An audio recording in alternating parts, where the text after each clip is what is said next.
Sean todos bienvenidos a esta nueva entrevista semanal. Hoy me encuentro en compañía del periodista y profesor de la Universidad Finisterre, quien se desempeñó durante 20 años como periodista de la sección internacional del diario El Mercurio. Estoy en compañía de Alberto Rojas. Alberto, muchas gracias por aceptar la invitación. Hola, buenos días. Buenos días. Bueno, el propósito de la visita de Alberto es que podamos entender de mejor manera qué es lo que está sucediendo actualmente en Siria. Se ha generado un conflicto que parte en marzo del año 2011 en Túnez y que ha desencadenado y nos tiene presenciando una situación en la que es bastante difícil dilucidar el futuro y también el presente de lo que está ocurriendo con este triple enfrentamiento entre el gobierno de Bashar al-Assad, entre los rebeldes y además el Estado Islámico, que por cierto es una entidad bastante potente que hemos podido ver desarrollarse durante el último año sobre todo. ¿Cuál es la visión que tienes como experto respecto a este tema de cómo se está gestando esta situación? ¿A quién ves como quizá el líder más claro dentro de este triple enfrentamiento? Efectivamente, la situación en Siria es muy compleja y se ha extendido por muchos años. Tal como tú decías, esto comienza en el marco de lo que se conoce como la Primavera Árabe, que fue este conjunto de cambios radicales de gobiernos en la zona de Medio Oriente, partiendo por Túnez, Egipto, Libia y después Siria. La guerra civil en Siria, que comienza en 2011, en una primera instancia tuvo dos grandes actores. Obviamente el gobierno liderado por Bashar al-Assad y los sectores opositores a él, rebeldes, que comenzaron como grupos que protestaban simplemente o pedían su salida del poder y que una vez que se equiparon con armas dieron pie a un escenario claramente de guerra civil. Mucho tiempo después, el año pasado, específicamente a mediados del año pasado, surge el Estado Islámico cuando proclama el nacimiento de su califato, que es básicamente la unión de los territorios que ellos controlan tanto en el norte de Irak como en el norte de Siria. Este Estado Islámico como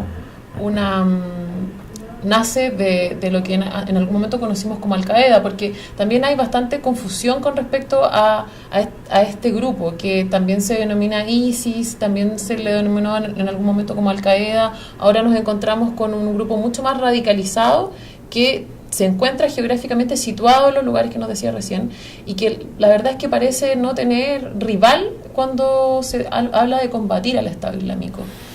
Lo que pasa es que el Estado Islámico tiene una trayectoria bastante larga. El Estado Islámico que conocemos hoy es probablemente la última versión de un grupo yihadista de corte sunita, radical, que viene operando en la región fundamentalmente Irak y posteriormente se extiende a Siria. Desde, 2011, 2012, efectivamente este grupo estaba asociado con Al-Qaeda, tiene un quiebre con Al-Qaeda a partir de 2013, se independiza y lo que hoy es Al-Qaeda en esta zona, que es el Frente al-Nusra, también está enfrentado con el Estado Islámico. Entonces, podríamos decir que el Estado Islámico no tiene ningún tipo de vínculo con los otros grupos involucrados en esta zona geográfica y ha construido un discurso político, religioso, absolutamente radicalizado en función de un objetivo que es crear esta especie de Estado no reconocido, al punto que incluso tiene una capital. Ellos declaran que Raqqa, la ciudad de Raqqa en Siria, es la capital del Estado Islámico.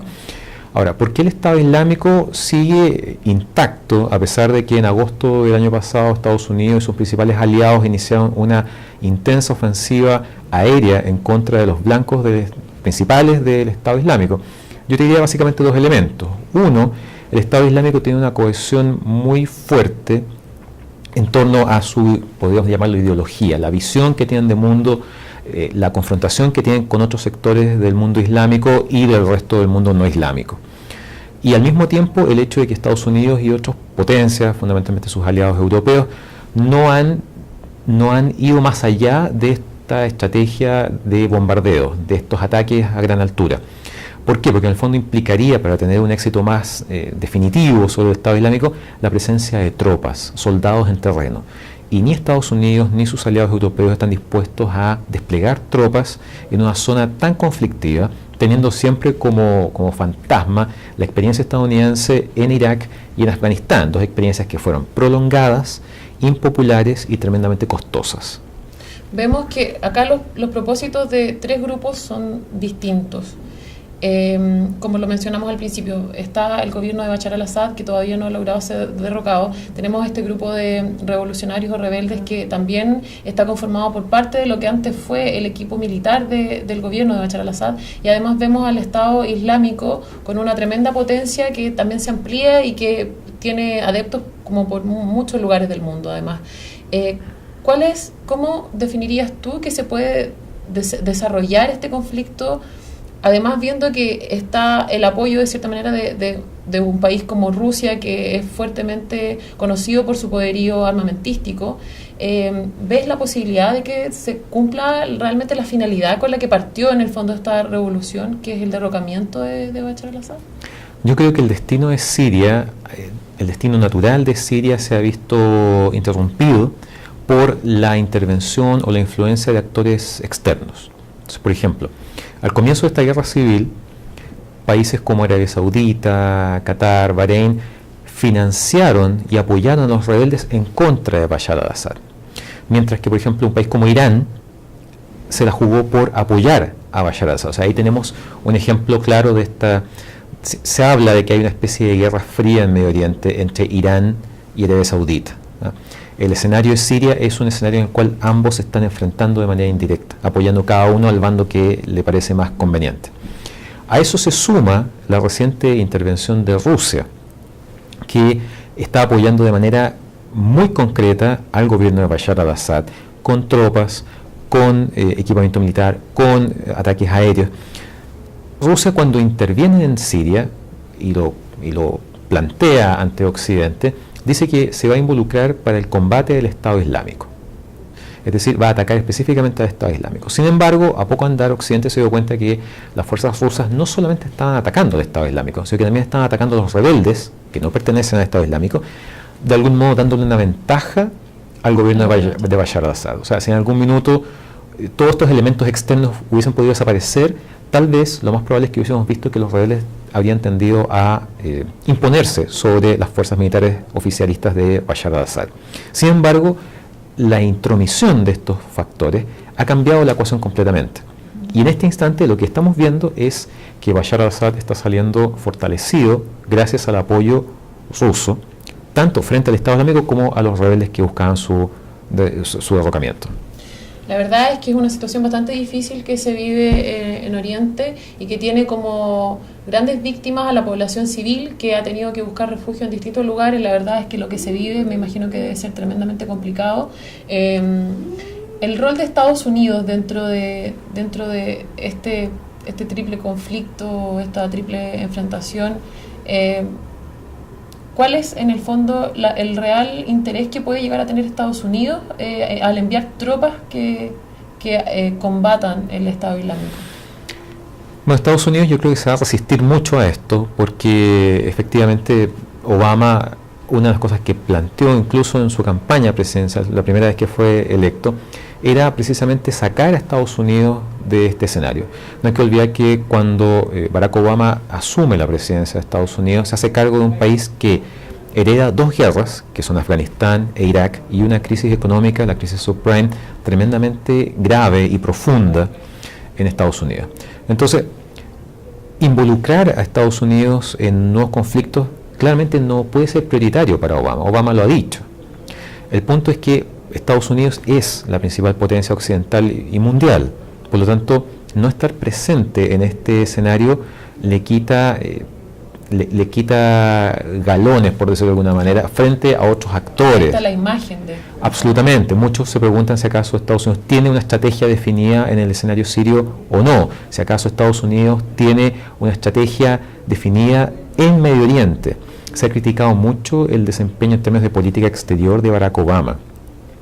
Obviamente para Obama no es fácil hacer un equilibrio entre lo que debe ser cumplir con lo que se espera de una superpotencia mundial como Estados Unidos y al mismo tiempo responder a las demandas de su propia ciudadanía. Los ciudadanos y contribuyentes estadounidenses no quieren seguir financiando guerras o la participación militar de Estados Unidos en otros conflictos. Tampoco quiere seguir aportando jóvenes que van a estos escenarios de conflicto y vuelven muertos, heridos, con grandes traumas, como es lo que ha pasado en Afganistán e Irak durante todos estos años. Entonces, la posibilidad de que Estados Unidos quiera involucrarse, como por ejemplo se está involucrando Rusia, todavía es muy distante.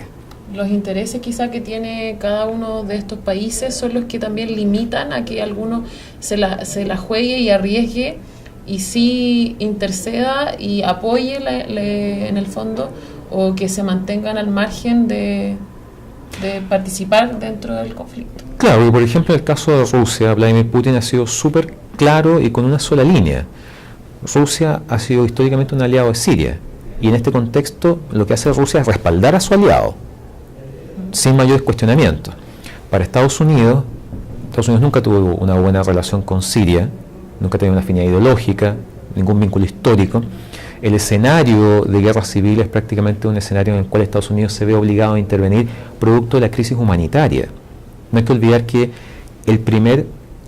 la primera decisión de Estados Unidos de intervenir en el tema sirio ocurre a partir de el uso confirmado por parte del gobierno de Bashar al-Assad de armas químicas en contra de la población civil. Y Estados Unidos ahí, en ese minuto, Obama dice, el gobierno de Bashar al-Assad ha cruzado una línea roja que Estados Unidos no va a permitir que cruce. Y en ese minuto, Estados Unidos, junto con Gran Bretaña y Francia, deciden articular un plan para atacar Siria, para intervenir en Siria.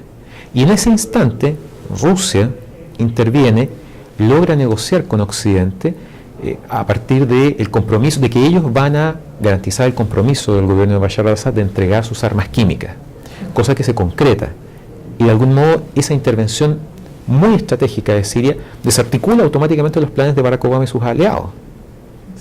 Entonces eso demuestra la estrategia de Rusia, que está muy bien armada, son muy seguros, está muy definido lo que Putin quiere o no quiere frente a Estados Unidos. Estados Unidos dijo en su minuto, no permitiremos que haya esto, que se usen armas químicas en contra de la población civil. Y estando a punto de iniciar una operación militar en contra de Siria, desiste. Entonces eso evidentemente debilita la imagen de superpotencia mundial de Estados Unidos. Una debilidad que en el fondo eso juega la imagen de cada uno de los países y que nos pone en duda frente a quienes realmente son los líderes que hoy en día tenemos como potencias mundiales. Alberto, te agradezco que hayas venido a nuestro programa y que nos hayas hecho profundizar más en este conflicto, que seguramente tenemos muchas dudas, porque la verdad es que históricamente hay mucho que citar para poder lograr entender este conflicto a cabalidad. Muchas gracias, Alberto. Gracias a ustedes.